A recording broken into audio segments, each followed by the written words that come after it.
Hello everyone, very welcome to net JRF solutionist. मैं अभिषेक कुमार झा। कैसे हो आप सभी लोग? क्या हाल चाल है? एग्जाम हो चुके हैं और अब इंतजार है एग्जाम्स के रिजल्ट्स की। बिल्कुल।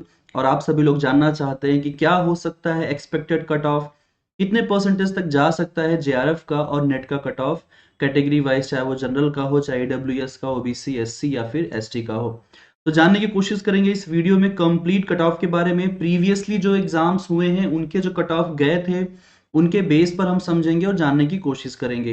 ठीक है, तो चलिए शुरू करते हैं अपना आज का ये वीडियो। फटाफट वीडियो को लाइक एंड शेयर कर दीजिए ताकि और भी लोगों को वीडियो मिल सके। चैनल पर पहली बार आप सब्सक्राइब करना बिल्कुल ना भूलें।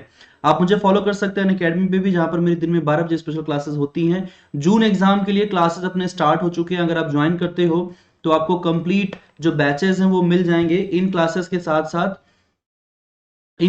साथ साथ आपको जो प्रीवियसली क्लासेस हो चुकी हैं उनकी भी रिकॉर्डिंग्स आपको मिल जाती हैं। ठीक है, ये क्लासेस जो हैं आपको कंप्लीट थियरी वाइज पढ़ाई गई हैं। एमसीक्यूज तो हैं अलग से, थियरी की क्लासेस है जहां पर आपको मिलते हैं कंप्लीट थियरी क्लासेस। तो referral code Abhishek ji use करिए और लीजिए अनअकैडमी पे सब्सक्रिप्शन आज ही। तो देखिए, ये जो है ये एक्सपेक्टेड कट ऑफ है। ये मेरा अपना खुद का ओपिनियन है। मैंने पिछले 3-4 बार से लगातार जो कट ऑफ के वीडियोस डाले थे, लमसम उसी के आसपास कट ऑफ बैठा था। अगर हम बात करें कि जो अपना एग्जाम है उसकी टफनेस को देखते हुए, देखिए 2 शिफ्ट में एग्जाम हुआ। सबसे जरूरी बात क्या है कि एग्जाम जो है अपना वो 2 शिफ्ट में हुआ। 2 शिफ्ट में पेपर होने के कारण इसमें होगा नॉर्मलाइजेशन, और इस नॉर्मलाइजेशन के कारण आपका रिजल्ट परसेंटेज में आने की उम्मीद बहुत कम है। उम्मीद है कि परसेंटाइल में आएगा, बट फिर भी मैं कोशिश करूंगा कि आपको एक परसेंटेज वाइज जो है आंकड़े दिए जा सके।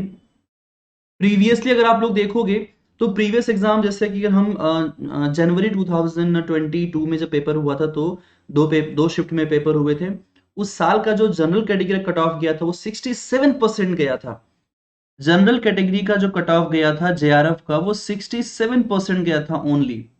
ठीक है, और 63-64 के अप्रोक्सीमेटली ईडब्ल्यूएस और ओबीसी का कट ऑफ गया था। तो उसके बेस पर अगर आप समझे, अच्छा अक्टूबर में जो एग्जाम आपका हुआ, अक्टूबर में जो एग्जाम हुआ था वो भी लगभग 67-68 के अप्रोक्सीमेटली गया था कट ऑफ। तो इन दो कट ऑफ को देखते हुए, दो एग्जाम्स को देखते हुए, चूंकि देखिए आपका एग्जाम बहुत जल्दी हो गया, अभी अक्टूबर में हुआ था, फिर नवंबर, दिसंबर, जनवरी, फरवरी, मार्च, 5वें महीने में ही एग्जाम हो गया। हालांकि एग्जाम फरवरी से चल रहा है, चौथे महीने से ही पेपर शुरू हो गया। अनएक्सपेक्टेडली एनटीए ने काम किया और इस बार भी ऐसा होने वाला है। अभी मार्च चल रहा है, मार्च के बाद अप्रैल, मई और जून में पेपर हो जाएगा। 3 महीने बाद आपका दूसरा पेपर फिर से हो जाएगा। इतने कम समय में जो बच्चों ने अप्लाई किया है, जिन स्टूडेंट्स ने, उनको देखते हुए, उनकी संख्या को देखते हुए ऐसा लगता है कि जो कट ऑफ जाना चाहिए जनरल कैटेगरी का नेट के लिए वो 60 से 62% होना चाहिए, ऐसा मेरा मानना है। देखिए, ये मेरा अपना पर्सनल ओपिनियन है। ठीक है, ऐसा हो भी सकता है, नहीं भी हो सकता है। और जबकि जनरल का जो जेआरएफ कट ऑफ जाना चाहिए वो 66 से 68% के बीच में जाना चाहिए।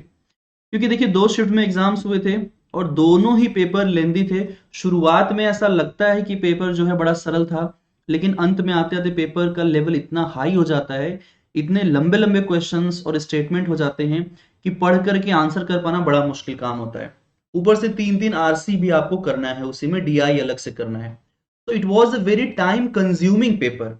इतना समय आपका इसने लिया कि उस समय के कारण ही ये पेपर लेंदी हो गया। और समय यानी कि टाइम मैनेजमेंट जिसने भी नहीं किया होगा ना, उसका बड़ा मुश्किल है। तो जहां तक मेरा मानना है, नेट के लिए जनरल कैटेगरी का होना चाहिए 60 से 62%। अगर आपका इसके बीच में आ रहा है दोनों पेपर मिला करके, तो इसका मतलब आपका नेट होने का चांसेस बनता है। साथ ही साथ अगर आप 66 से 68 के बीच में कहीं ठहरते हैं तो मेरा ऐसा मानना है कि आपका जेआरएफ भी होने का चांस है, दोनों पेपर को मिलाकर के जनरल कैट अनरिजर्व कैटेगरीज के लिए। इसके बाद आते हैं इकोनॉमिकली वीकर सेक्शन यानी कि ईडब्ल्यूएस के पास। देखिए, ईडब्ल्यूएस एक नया कैटेगरी लॉन्च किया गया है गवर्नमेंट ऑफ इंडिया के द्वारा।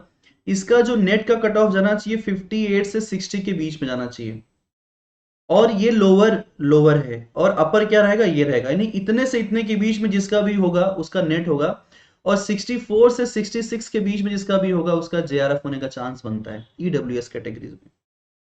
वहीं ओबीसी भी, ईडब्ल्यूएस ओबीसी का दोनों का सेम जाता है, कोई चेंज नहीं होता, यानी कि सेम आपका जाने वाला है इसमें जो कट ऑफ है। ओबीसी के जितने भी स्टूडेंट हैं 58 से 60% के बीच में अगर आपका आ रहा है तो आप नेट क्वालिफाई हो सकते हैं। और JRF के लिए 64 से 66 के बीच में जो है वो रहने वाला है। वहीं अगर हम SC की बात करें तो SC के स्टूडेंट अगर 54 से 56% के बीच में अगर उन्होंने स्कोर किया हुआ है तो उनका नेट हो सकता है, और 60 से 62 के बीच में अगर आप ठहरते हो तो आपका JRF होने का पूरा पूरा चांस बनता है। वहीं ST की अगर हम बात करें शेड्यूल्ड ट्राइब्स, तो 50 से 52 के बीच में गाइस अगर आप लोगों ने स्कोर किया है तो आपका नेट हो रहा है, ठीक है, निश्चित तौर पर हो रहा है। और 58 से 60 का अगर आप देखोगे, अगर इतने परसेंटेज आप कर रहे हो तो आपका JRF भी हो रहा है। तो मेरे अकॉर्डिंगली अगर समझे हम, तो जनरल कैटेगरी जो है वो अपर 68% जाना चाहिए JRF के लिए, EWS का 66 जाना चाहिए JRF के लिए मैक्सिमम, और OBC का 66 जाना चाहिए, जबकि 62 जाना चाहिए SC का और 60% जाना चाहिए ST का JRF के लिए। ये मेरा अपना ओपिनियन है, ठीक है। मुझे ऐसा लगता है कि पेपर के लेंथीनेस को देखते हुए, पेपर टफ नहीं कहेंगे हम, लेंदी था, पढ़ करके समझ करके आंसर करने में टाइम बहुत लगा, इसके वजह से नंबर ऑफ क्वेश्चंस छूटे होंगे और मिस्टेक्स हुए होंगे, ब्लंडर हुआ होगा, सिंपल क्वेश्चन गलत किए होंगे आपने, इसलिए मार्क्स है ना कॉन्सिक्वेंटली रिड्यूस हुए होंगे। तो दैट इज वाई अगर हम देखें तो यहां पर जो सही होना चाहिए कि ये आपका एक एक्सपेक्टेड कट ऑफ हो सकता है आने वाले मार्च एग्जाम का, ठीक है। तो आज के वीडियो में इतना ही। वीडियो को लाइक एंड शेयर जरूर करिए, चैनल को सब्सक्राइब जरूर करिए, वीडियो को फॉरवर्ड करिए दोस्तों को भी, ताकि उन्हें भी पता चल सके कि क्या उनका नेट या JRF हो सकता है या नहीं, ठीक है। इसके अलावा नए बैचेस हमारे स्टार्ट हो चुके हैं। जून एग्जाम के लिए ज्योग्राफी ऑफ इंडिया में पढ़ा रहा हूं, मॉडल्स एंड थ्योरीज भी मैं पढ़ा रहा हूं। आप अगर जून एग्जाम नेट का नहीं देना चाह रहे हो ना, तो PGT के लिए भी आप ज्वाइन कर सकते हो। रामबाण कोर्सेज है मेरे ये PGT के लिए, रामबाण, एक एक क्वेश्चन यहां से आएगा। असिस्टेंट प्रोफेसर के लिए आप ज्वाइन कर सकते हैं, एक एक क्वेश्चन यहां से पूछा जाएगा। साथ ही साथ सेट एग्जाम्स के लिए भी भूगोल की एक संपूर्ण पाठ्यक्रम के ऊपर बेस्ड, नवीनतम पाठ्यक्रम के ऊपर बेस्ड ये हमारे क्लासेस होती हैं। हिंदी में भी इंग्लिश में भी, दोनों ही भाषा में बाइलिंगुअल होता है, जैसे मैं भी बोल रहा हूं बिल्कुल ऐसे ही वहां पर पढ़ाता हूं मैं। साथ ही साथ आप लोगों को यहाँ पर हिंदी PDF भी प्रोवाइड करवाया जाता है और इंग्लिश PDF भी अलग से दिया जाता है, तो दोनों ही भाषाओं में आपको PDF प्रोवाइड करवाया जाता है, ठीक है। चलिए, thank you so much guys, मिलते हैं अपने नेक्स्ट वीडियो में। ये वीडियो शेयर जरूर करिएगा और दोस्तों को भी शेयर जरूर करिएगा। चलिए, थैंक यू सो मच।